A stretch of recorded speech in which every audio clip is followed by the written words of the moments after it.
Inside Outlook is proudly supported by the Evans School of Public Affairs at the University of Washington, leading the field in public policy and management education, research and service for more than 50 years.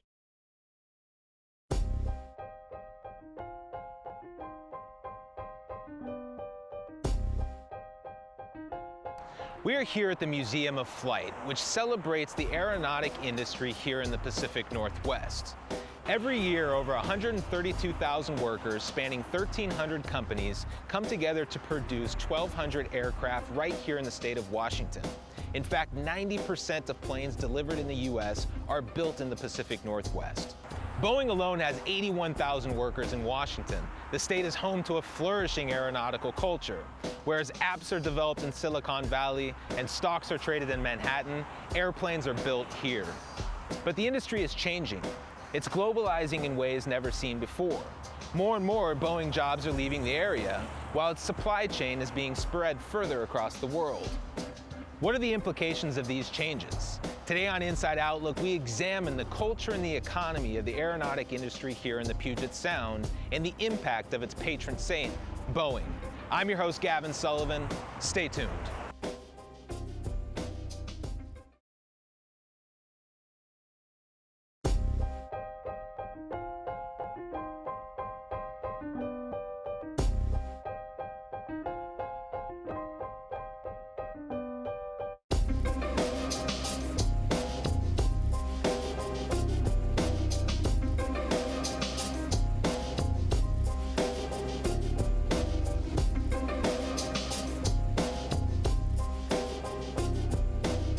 Over the last 20 years, Boeing has increasingly turned to overseas suppliers and relocated operations in a pursuit of developing a more efficient and competitive 21st century global manufacturing process. I guess, Dick, I want to start off with this question and just asking, what is driving this shift? It's obviously an attempt to try to increase the efficiency of the company and to reduce costs.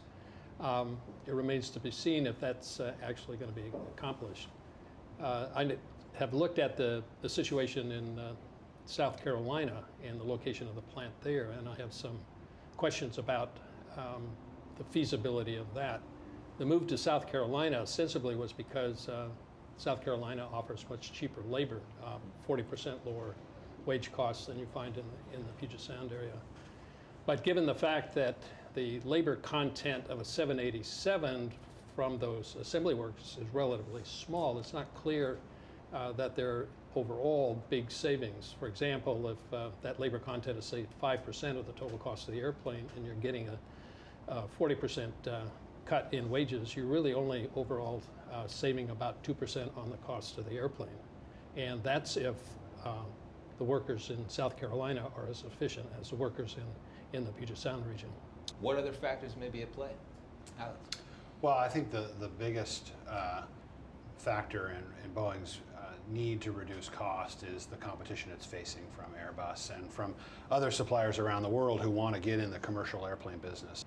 But clearly the investment in South Carolina was an attempt to reduce costs, and as Dick said, that's still playing itself out. I think that they've invested too much in South Carolina. They're going to continue to invest there, and we need to get used to a reality where Washington and South Carolina are sharing Boeing commercial airplane production. Washington's still maintaining a huge share. Last year, the company produced 648 airplanes. 634 of those airplanes were made in Washington. And I think that we're going to maintain a significant, 90+% of Boeing commercial airplane production for at least the next decade. But I think we should expect to see more planes, particularly 787s, coming out of Charleston in the future. Dave? Well, I think it'd be a mistake to look at this as purely a rational decision on the part of Boeing management, and you can't dismiss the ideological component. At least if you trust Boeing's own internal documents that were revealed under subpoena by the machinists. Their Project Gemini, when they're evaluating putting that second 787 line in Everett, or building it in South Carolina, they were very clear to themselves that it would cost them more up front, it would be less profitable, it would create delays, it could have quality issues, and all those problems played out in the long run, and yet they made that decision anyway, and their reasoning within that document was simply to re-leverage their relationship with labor. So a lot of these decisions that have been made over the past decade at least have been purely based on changing their relationship with labor. And I'd argue they have changed their relationship rather successfully. It is both a much more hostile relationship now than it used to be, and you saw in the latest rounds where the unions in the end accepted those cutbacks in the new labor contracts in order to keep jobs here in the Puget Sound region. Whether that ultimately is profitable for Boeing remains to be seen. I question that, but they've certainly been successful in reducing the power of labor. John, do you agree with that assessment? And has it been more hostile in your relationships with Boeing? It has been more hostile. I agree that that's the tack they've been taking. I don't agree that the things that they went after, especially recently, were necessary. I don't believe that taking away pensions, shifting huge amounts of healthcare costs onto the workers, and destroying things that we have built in our communities for decades was necessary. You can try and go to a low-wage state or a low-standard state, and you will never find an infrastructure there that matches ours, and it can't be supported with a very low standard of wages and benefits that we have established here. Dave, thoughts on that? Boeing, in effect, has set up a two-tier production process, one based on low-wage, non-union workers in South Carolina, and the other based on high-wage union workers in the Puget Sound area. The question that I have is, and I've seen these two-tier systems before, like with American Airlines, how do they work together? They're set up basically incompatible. It's not surprising that there's dissension in the ranks. And is this all destroying any hopes for increased productivity and lower costs? That's a question, but it hasn't really worked in the past, and I'm not sure that it's going to work in the future. Yeah. This change of culture, then, I mean, this, recognizing that there's been a change in relationship between labor and Boeing, what does the future hold there, John? I mean, is the door open? Is it an amicable relationship? I mean, how are relations? Well, I think the future certainly has to be discussed with knowing that this $8.7 billion in tax incentives was passed, right. Which of course we, the Machinists Union, certainly did support. And at the time we wanted certain guaranteed employment numbers associated with that. I mean, South Carolina did get guaranteed employment numbers with the tax incentives that they passed. For us, we have to look at what sort of guarantees are we going to be able to get for the $8.7 billion that was spent. Our taxpayers, our citizens are the ones spending this money.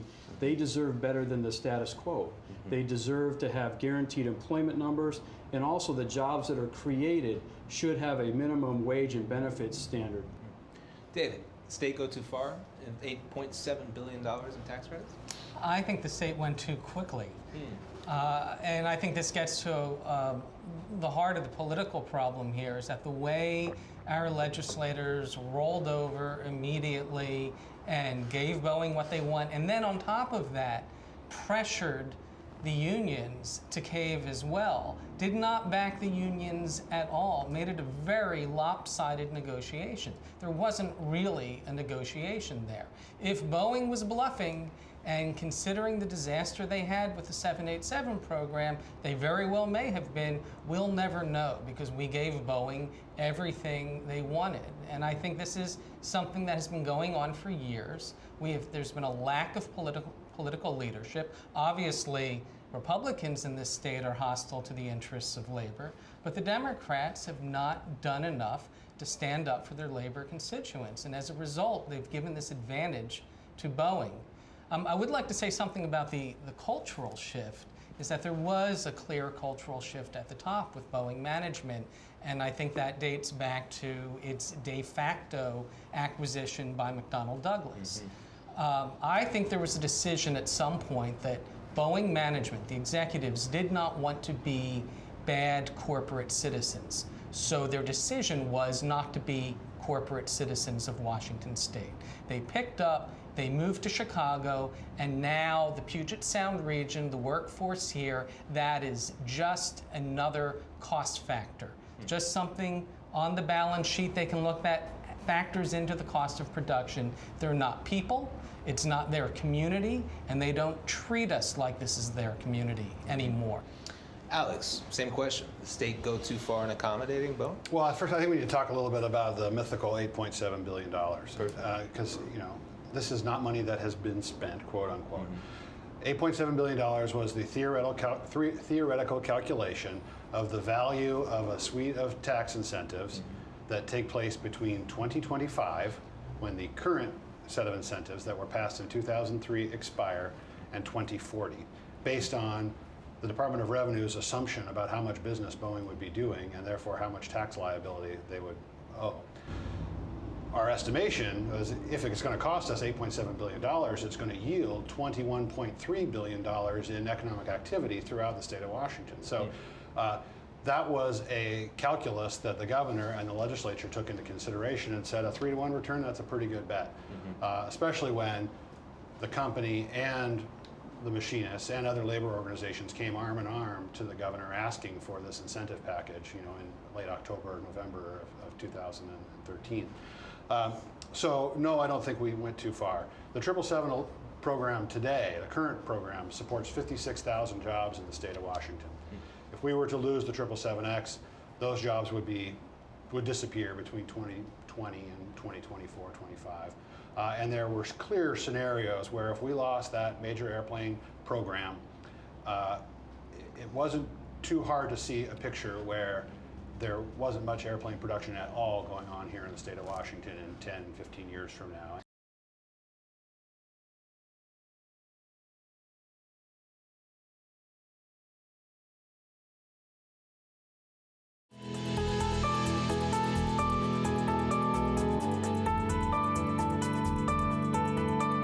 The DNA of aerospace is here in Seattle.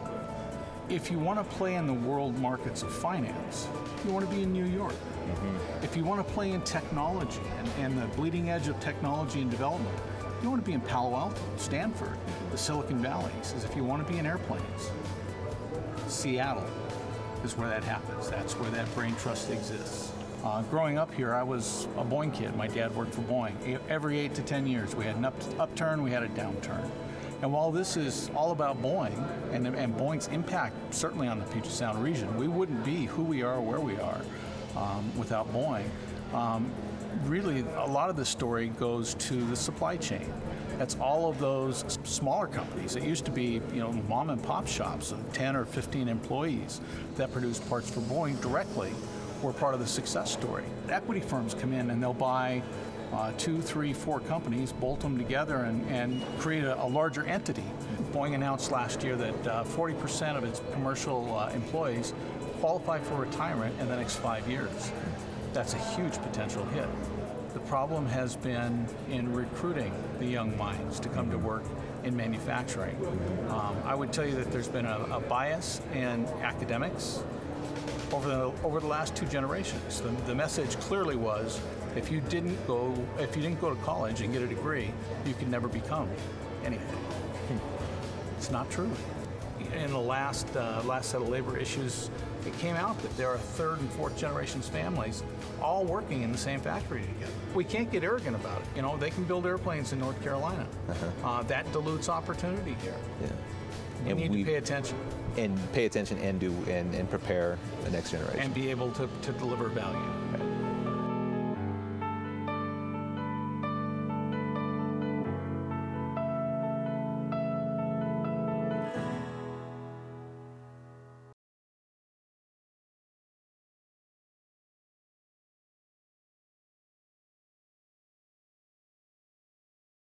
And you mentioned ripple effects. Suppliers. How big of an impact does Boeing have on suppliers here regionally? I mean, what are the secondary benefits of having Boeing in the Puget Sound when it comes to suppliers?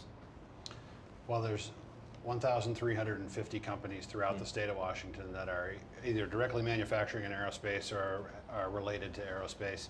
There's an aerospace company in 35 out of, at least one in 35 out of the state's 39 counties.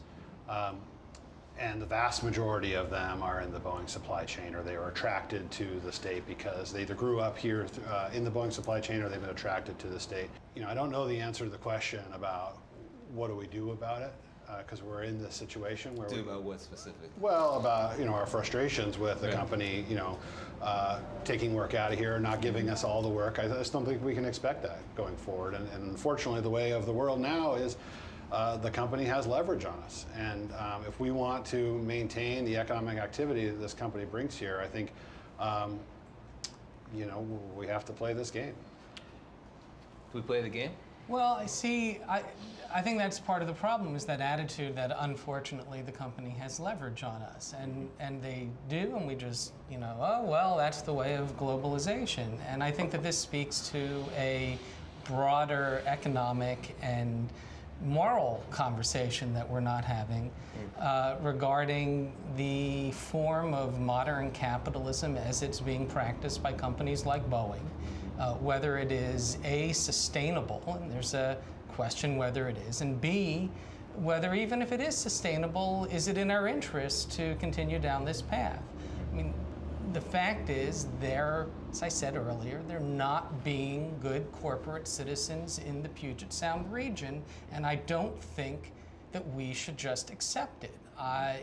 And it's that acceptance of this changing world where everybody's in competition that has emboldened Boeing executives and allowed them to go on down this path with the acquiescence and complicity of our elected officials. If what they're going to do is constantly focus on labor costs as their primary goal, that's our focus, it's always going to be on labor costs, well, everything's going to be built in China eventually. So South Carolina, enjoy those plants for the couple decades you have them, because they're gone.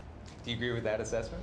A back of the envelope calculation today shows that Boeing has 82,000 workers, mostly in the Puget Sound area, and that the total impact on the economy is about 260,000 jobs, or about 14% of the total employment, one out of every 7 jobs. And in fact, if Boeing started to leave today and phased out productions over 10 years, we would not create one new job in the entire state economy for 10 years.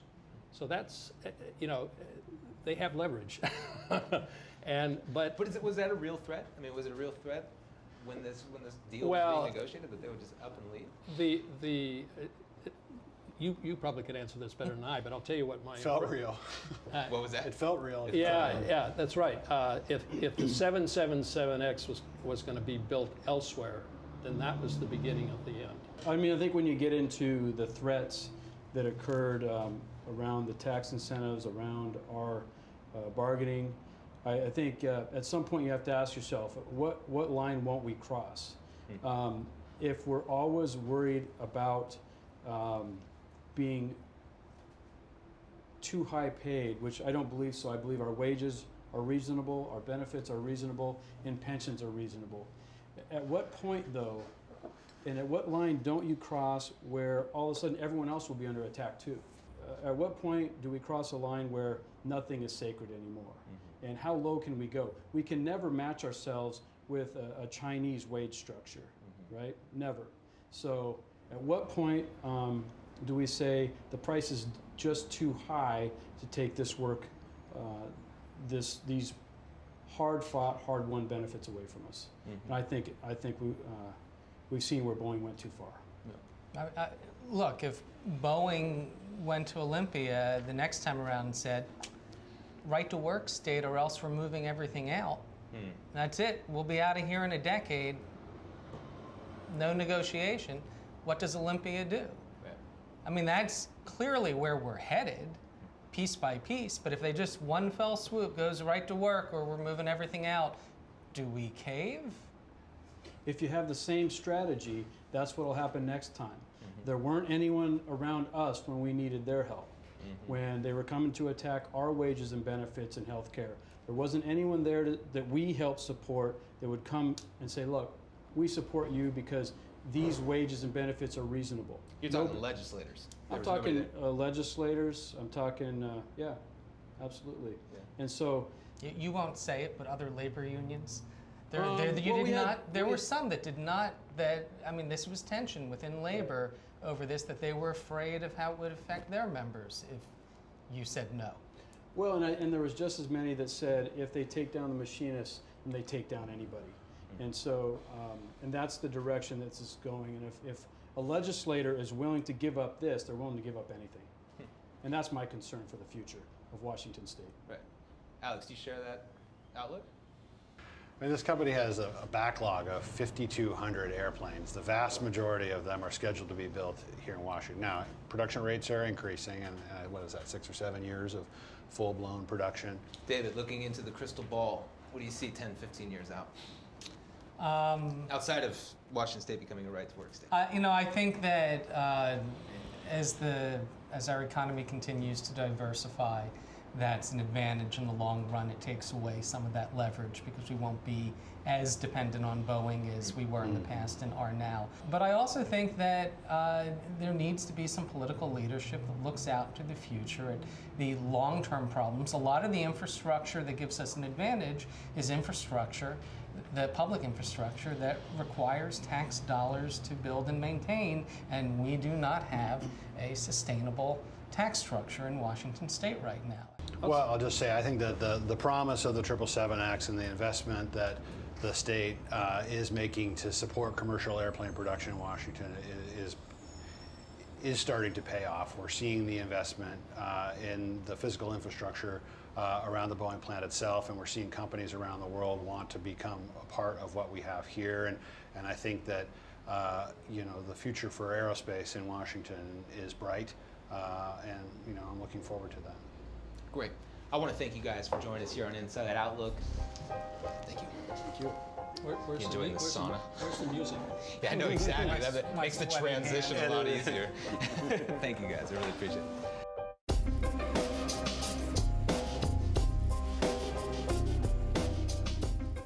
Inside Outlook is made possible by support from the Evans School of Public Affairs at the University of Washington.